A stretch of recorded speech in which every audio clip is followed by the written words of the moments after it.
What's up, guys? My name is Alfonso Farias, and I wanted to upload this video today to educate you guys about something that's a problem around the world right now. So the specific topic I'll be covering is climate change, which is a topic that comes around a lot. And the particular thing correlating to climate change that I will be speaking on about will be greenhouse gases and why they need to be replaced. So when we think of climate change, we think of our air getting polluted, water getting polluted, air quality, obviously, being the biggest issue, especially here in California. So, what are greenhouse gases? Greenhouse gases are natural resources that are gathered from machines, right? They're gathered from machines and they're released into the air in order to create something. So, you usually see that smoke come out of manufacturing buildings, and those are most likely greenhouse gases. So in this particular speech, I will be talking about why greenhouse gases are bad, some of their characteristics according to a couple resources that I found, obviously articles that I found on the web, and I will also be talking about a particular resource we can use in order to replace the overusage of greenhouse gases. So let's get to it.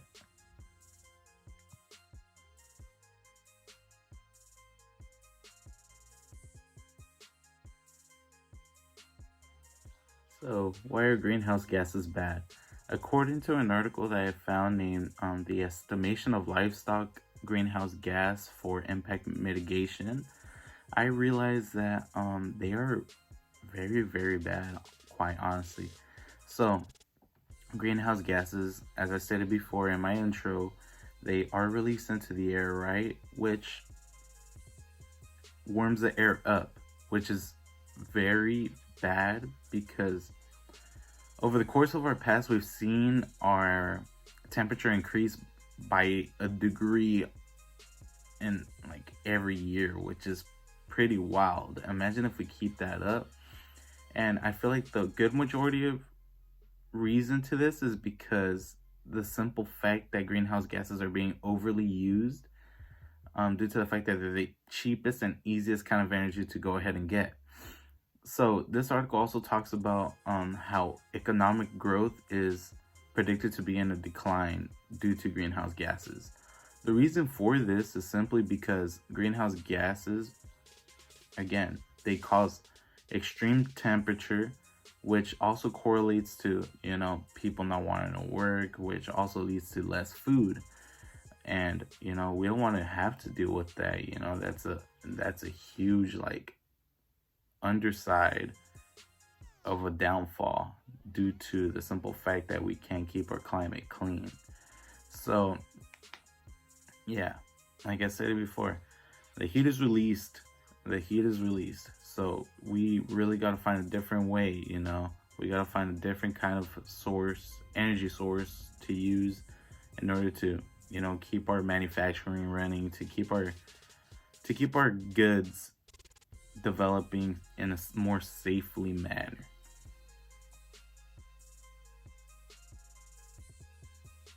So moving on to the characteristics and facts of greenhouse gases, I actually came across this other article named "Megacities Are Casual Peacemakers of Heat Waves."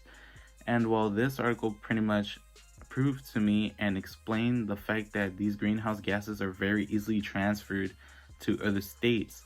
So therefore, this shows that, greenhouse gases and megacities are very easily transferred, and temperatures just increasing around the world. It's not just like within a certain area or culture.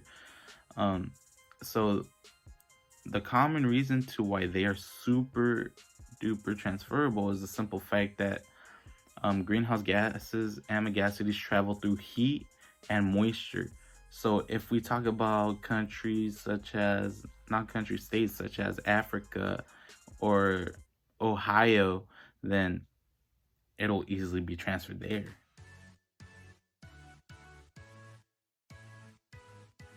At last, I would like to talk to you guys about a possible replacement for greenhouse gases. So according to another article that I found that's named "Advances in CO2 Circulation, Hydrogen Carriers, and Catalytic processes, I found out that hydrogen can actually be used as an energy source, and there's a lot of supply of it, and simply it does not affect the climate. So I'd say that's the route we need to go, because if there's a lot of supply, why not use it? You get what I mean? Especially if it doesn't harm the environment. To conclude this video, thank you guys for watching. I would say that this is simply why we need to replace greenhouse gases, and why I truly believe hydrogen would be a great way to start rebuilding that structure of using energy in order to produce our goods. I'm not saying to get rid of greenhouse gases once and for all, because they're very efficient, but just don't overuse them.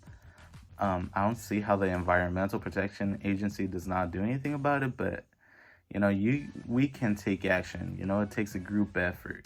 One individual's not going to be hurt alone. Thank you guys for watching, and I appreciate you guys. Till next time.